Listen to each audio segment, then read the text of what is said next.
Good afternoon, everybody. Hope the week is treating you extremely well. Not a whole lot has changed last week across the major U.S. indexes, so I'm not going to analyze those again for us this week. We are still watching the S&P 500 here as it continues to approach that all-time high resistance level to see if we can't get above it. But what I wanted to do is I wanted to take a deeper dive and take a look at some individual sectors inside the U.S. economy that are at or are near those all-time highs, showing strength as areas that we can kind of focus in on here.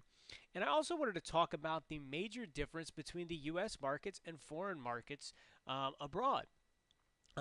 This week, we saw a lot of foreign markets make new 52-week lows, some of which have clearly entered bear market territory. When we take a look at the NASDAQ Emerging Market ETF, we can see since that push in the beginning of the year, we're down almost 19% at this point in time, making those new 52-week lows across a number of the emerging markets.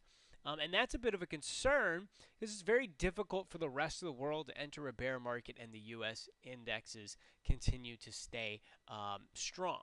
So we're going to need to see some mean reversion out of those foreign markets, or we're likely going to see some pullback here in the U.S. markets at some point in the next couple of weeks.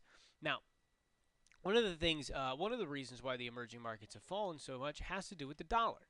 The U.S. dollar being strong is a negative for commodities, and it is a negative for the emerging market. When the dollar is weak, and if we go back to last year, we saw the dollar fall 10% over the course of the year, and subsequently, if we go back to that emerging markets chart, we can see the emerging markets had one heck of a year, up 35%. When we pull back up that chart of the dollar here, we can see from the beginning of the year, this year, we're up 6-7%, approximately 6% here on the U.S. dollar, and we've actually had a very strong push here over the last week. You can see we've made a breakout from a potential inverse head and shoulders setup on the U.S. dollar that's played out here over the last 16 months. So continued U.S. dollar strength would have the emerging markets and commodities continue to potentially push lower, and if the dollar acting as that headwind for the emerging markets. And so that could keep us continuing to see weakness out of commodities and foreign markets. Taking a look at some commodities, let's just take a quick look at the gold and silver index. This is a major breakdown that's taken place here over the last week.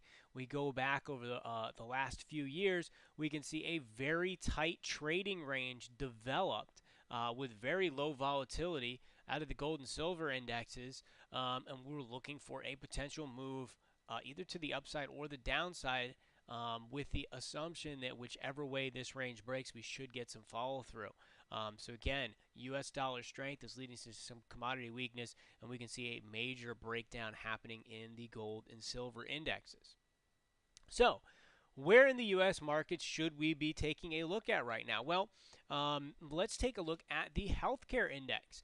This has made new highs here over the last month, is setting up in what I like, one of my favorite trading patterns, that ascending triangle pattern, where we have made higher lows and we have a flat top. So looking for a break over that 875 zone out of the healthcare index for some continued fall through to the upside. Telecoms, real strong action here today. We're looking at that the same way we're looking at the S&P 500, watching those highs from the beginning of the year. So take a look at that 380 level on the telecom index. Biotechs have made new highs over the last month, and we are once again watching a potential ascending triangle pattern, basically right near that resistance point. While we did make a new high, it was a marginal new high from the highs earlier in the year. So really want to see us get above this level before we really like biotechs once again. The transports, very nice tight action here. This looks like we could see a move towards the upside here over the next couple of weeks, so I would certainly want to pay attention to that.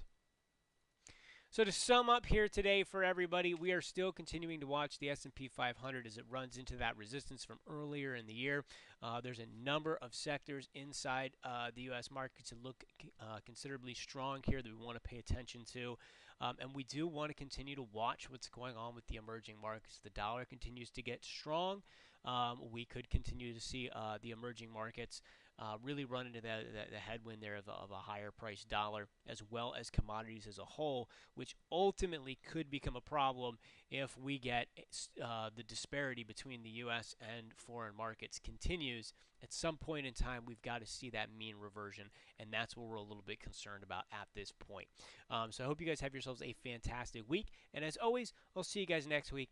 Take care.